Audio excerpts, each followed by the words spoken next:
The Socratesian Struggle in Uncut Gems by Spencer Rapp.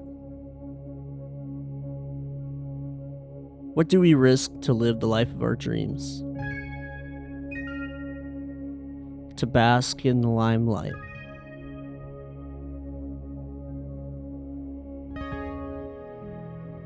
What do we sacrifice to win it all? Uncut Gems exemplifies the lifestyle of a morally apathetic man whose goals are egotistically shaped by risk and fantasy.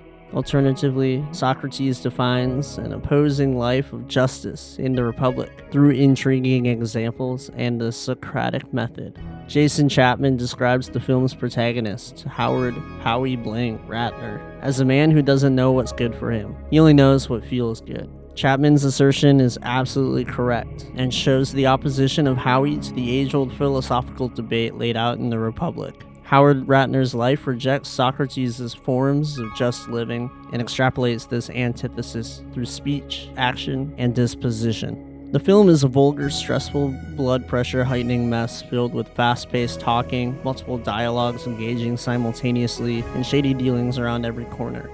The setting of New York City's Diamond District is bustling with commerce and foot traffic, competition and hard knocks, and the dreams of our daydreaming, flawed protagonist. Howie Ratner is a Jewish-American gambling addict and owner of KMH, a high-end jewelry store, who owes a lot of money to a lot of people. Most pressingly, Howard owes $100,000 to his loan shark cousin Arno, who has grown impatient in the debt collection process, and greases the wheels of the transaction with the help of the ill-tempered freelance security agent Phil and his burly friend Nico. Howard's problems only begin there, as he is in divorce talks with his wife, has soured relationships with his trusted employees, has several other creditors expecting a lump sum payment expediently, and is awaiting results for a colon cancer test. Our flawed tunnel vision mainstay embodies the grit of New York, whilst holding his head high and shooting for the stars. Integral to the New Yorker is the loudmouth that accompanies Mr. Ratner and company. Ranked number 7 on Entertainment Weekly's list of movies with the most F-bombs, his Safdie Brothers film is crude, loud, and explicit, perfectly exemplifying the sleepless city of New York.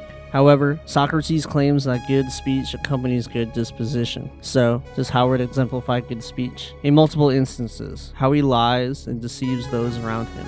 For example, in a critical moment of the film, Kevin Garnett buys the precious opal for an agreed-upon $175,000, with which Howard would be able to pay back his debt to Arno. However, Howie says, "Let's fucking bet on this. Let's bet on this shit." Further showing Howie's lack of restraint in language and action. Another time, while Arno's security friends drag Howard into his vehicle, he denies having recently resurfaced his pool, although the audience is led to believe that this is a blatant lie. Howard is a compulsive liar, in direct contradiction with Socrates' position that good speech accompanies a good disposition. In Plato's Republic, Glaucon proposes why it is easy, even beneficial, to do injustice as opposed to justice. He says that doing injustice is naturally good, and suffering injustice bad, but that the bad in suffering injustice far exceeds the good in doing it, so that when they do injustice to one another and suffer it in taste of both, it seems profitable. Now, Howie doesn't only incur injustice upon those around him, he also endures much suffering, even if it is self-inflicted, directly or indirectly. Suffering is a major theme of Uncut Gems, the timing of which centers itself around Passover, a Jewish tradition marking the exodus from Egyptian slavery. It is of note that a traditional Passover Seder will include a main course of a sacrificial lamb, a foreboding symbol of Ratner's demise. Howie is a dreamer and a gambler, and it doesn't always pay off. His decisions and actions are solely beneficial to him and have negative effects on virtually everyone else. Despite this, Howie remains a cockeyed optimist, a dreamer, a quintessential American striver. Howie's bad disposition can be summarized in a very strongly worded quote during the Passover chapter of the film. Dinah Ratner looks Howie in the face and deems, "I think you are the most annoying person I have ever met. I hate being with you, I hate looking at you, and if I had my way, I would never see you again."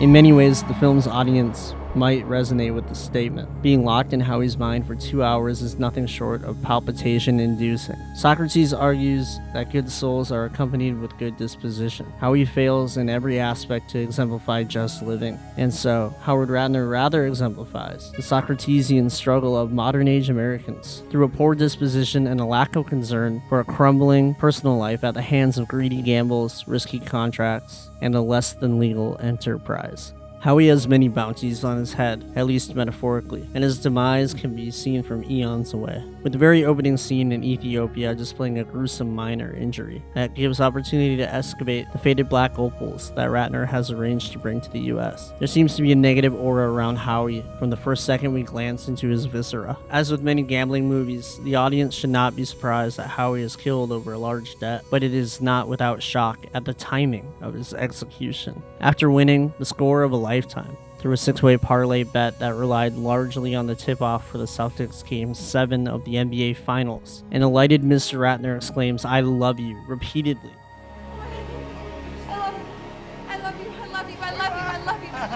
I love you. I love you. I love you. I love you. I love you. I love you. I love you. I love you. I love you. I love you. I love you. I love you. I love you. I love you. I love you. To his girlfriend Julia, who will bring back the winnings from the casino where the bet was hatched. When Howie unlocks the magnetic doors of the showroom, where Phil, Nico, and Arno were locked in for the entirety of the finale game, Phil pulls out his pistol and abruptly fires a shot through Howie's left cheekbone, ending his life immediately. Phil here seems to commit the ultimate injustice by ending Howie's life, shortly before turning his own boss into a deceased man. Phil clearly resembles the unjust Socratesian lifestyle. In the final moments of the film, Socrates says, "For badness would never know virtue and itself." Thus Phil resembles badness at its worst, killing the Paschal Lamb and the angered creditor in one foul swoop to claim the rhinestone throne of KMH. Howard Ratner may just be a fuck-up, but he envisions the story so imaginative and grandiose, only a director would be able to execute it. Thus, Howard's life and story do not surrender to Socrates' will in living a just life. Ratner stops for nobody to carve his own path and get just what he deserves. Uncut Gems is a broken story filled with broken people, a moral mess, and a tale that would make the Greeks turn in their graves. The story of Howard Ratner and his flaws, in parallel with the ugly stone containing the 5,000 carats of black opals, is entangled, messy, and unforgiving.